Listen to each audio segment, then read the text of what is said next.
Hello guys. Welcome to my video. Today, I will install Windows 10 on my laptop using my bootable pen drive. I am using a Dell laptop. So, I need to press the F12 key for Boot Manager.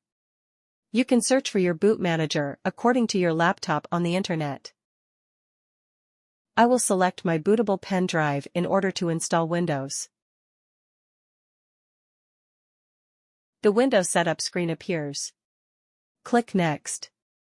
Then click on Install Now button. I don't have a product key and Next. Select the operating system you want to install and click Next. Click on Accept button and Next. Select the custom type of installation. Select the drive where you want to install your Windows and click Next.